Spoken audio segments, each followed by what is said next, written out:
প্রিয় দর্শক, আজকে আমি আপনাদের সঙ্গে আলোচনা করব কৃষ্ণ ভক্তি কি, কৃষ্ণ ভক্তি কাকে বলে। আসুন সেই বিষয়টাই আপনাদের সামনে তুলে ধরছি। কৃষ্ণ ভক্তি হলো কৃষ্ণ সম্পর্কিত ভক্তিমূলক আলোচনা ও বিশ্বাস। এতে কৃষ্ণের জীবন, লীলা, গুণাবলী এবং তার প্রতি ভক্তদের আবেগ ও অনুভূতি নিয়ে আলোচনা করা হয়। কৃষ্ণ ভক্তি কথার মূল বিষয় হল কৃষ্ণের প্রতি অগাধ প্রেম, বিশ্বাস এবং আত্মসমর্পণ। কৃষ্ণ ভক্তি কথার একটি গুরুত্বপূর্ণ দিক হল কৃষ্ণের নাম জপ করা। হরে কৃষ্ণ কৃষ্ণ কৃষ্ণ হরে হরে, হরে রাম রাম রাম হরে হরে। মন্ত্রটি হল কৃষ্ণ ভক্তির একটি প্রধান অংশ।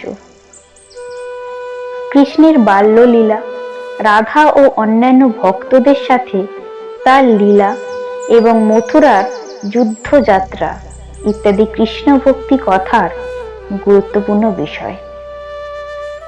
কৃষ্ণ ভক্তি কথার একটি গুরুত্বপূর্ণ অংশ হল ভগবদ গীতা।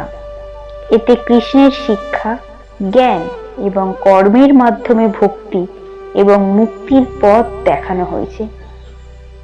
কৃষ্ণ ভক্তি কথার মূল বিষয় হল কৃষ্ণের প্রতি প্রেম। ভক্তগণ কৃষ্ণের সাথে একাত্ম হতে চান এবং তার প্রেম ও করুণা লাভ করতে চান। কৃষ্ণ ভক্তি কথার মধ্যে ভক্তি এবং জ্ঞান এই দুটি পথকে একত্রিত করা হয়েছে। কৃষ্ণ ভক্তি শুধুমাত্র আবেগ নয়, এটি জ্ঞান ও উপলব্ধির মাধ্যমে ঈশ্বরের সাথে সম্পর্ক স্থাপন করার একটি প্রক্রিয়া। ভগবদ গীতায় কৃষ্ণ বিভিন্ন প্রকার ভক্তের উল্লেখ করেছেন, যেমন অর্ধভক্ত, অধার্থী ভক্ত, জিজ্ঞাসু ভক্ত এবং জ্ঞানী ভক্ত। এই ভক্তদের মধ্যে জ্ঞানী ভক্তরা কৃষ্ণের সবচেয়ে প্রিয়।